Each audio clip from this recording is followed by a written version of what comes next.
Bangladesh football federation budget বাড়াইছে, ধন্যবাদ। আর ওই বাজেটের মধ্যে রোজেরো মিকাইল আছে, এটা আমি আপনাদেরকে এনশিওর করলাম। অবশেষে সব জল্পনা কল্পনার অবসান ঘটিয়ে হামজা, সুমিত, জামালদের তালিম দিতে বাংলাদেশে আসছে নেইমারের সাবেক কোচ রোজারিও মিকেল। কি খটকা লাগছে আপনাদের কাছে? ও আচ্ছা, লাগারই তো কথা। কয়দিন আগে সাইফুল বারী টিটোর একটা মন্তব্য ছিল, শুধু বড় নাম হলেই হবে না, থাকতে হবে এশিয়ায় কাজ করার অভিজ্ঞতা। এমন মন্তব্যের পরে নেটিজেনরা নড়ে চড়ে বসেছিলেন। সবাই ভেবেছিলেন আমরা বোধহয় রোজারিও মিকেলকে হারাতে যাচ্ছি। তবে না, এবার দুয়ে দুয়ে চার মেলানোর পালা।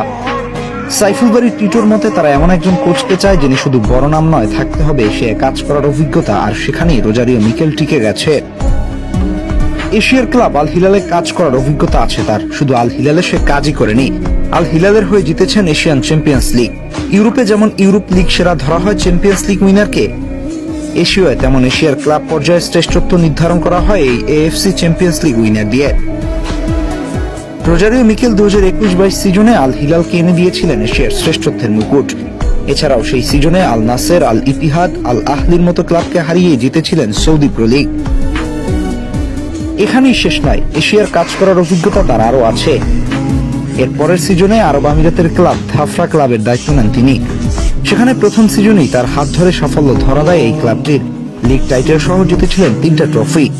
সুতরাং এশিয়ায় কাজ করা নিয়ে যাদের এতদিন দ্বিধাদ্বন্দ্ব সংশয় ছিল, আপনারাই এবার মাথা ঠান্ডা করে শঙ্কা উড়িয়ে দিতে পারেন। কেননা রোজারিও মিকেল এশিয়ায় শুধুমাত্র কাজই করেননি, বড় একের পর এক ট্রফিও জিতেছেন।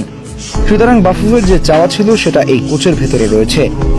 একই সঙ্গে বেতন নিয়ে যে একটা বনিবনা কিংবা হাই এক্সপেকটেশন ছিল, সেটা আপাতত নেই। কেননা রবিন মিয়া এক ভিডিও বার্তায় জানিয়ে দিয়েছিলেন রোজারিও মিকেলের বেতন বাফুফের সাধ্যের মধ্যেই রয়েছে। বাংলাদেশ ফুটবল ফেডারেশন বাজেট বাড়াইছে, ধন্যবাদ। আর ওই বাজেটের মধ্যে রোজেরো মিকাইল আছে, এটা আমি আপনাদেরকে এনশিওর করলাম। কি এবার 2-2-4 মিলল তো? একদিকে গোল্ড মেডেলিস্ট জয়ী কোচ নেইমার, গ্যাব্রিয়েল জেসুস, কুতিনহোদের কোচিং করানোর অভিজ্ঞতা প্রমাণ করে বয়সভিত্তিক দলেও তিনি সফল ম্যানেজার। একই সাথে ব্রাজিলকে স্বর্ণ এনে দেওয়ার মতো টেকটিক্স, অন্যদিকে এশিয়ান লেভেলে আল হিলালের মতো দলের কোচিং করানোর, ট্রফি জেতানোর মতো কৌশল প্রমাণ করে তিনি যে কোনো কন্ডিশনে ভালো করতে পারেন। সুতরাং বাংলাদেশের মতো দলের জন্য এমন একজন কোচ হতে পারেন সবচেয়ে বড় অস্ত্র, যিনি বাংলাদেশের এমন ফুটবলকে একটা ইকোসিস্টেমে ডেভেলপ করতে পারেন। একই সঙ্গে হামজা, জামাল, সুমিত, জায়ানদেরকে নিয়ে ন্যাশনাল টিমটাকে নিয়ে বড় স্বপ্নের দিকে এগিয়ে যেতে পারে।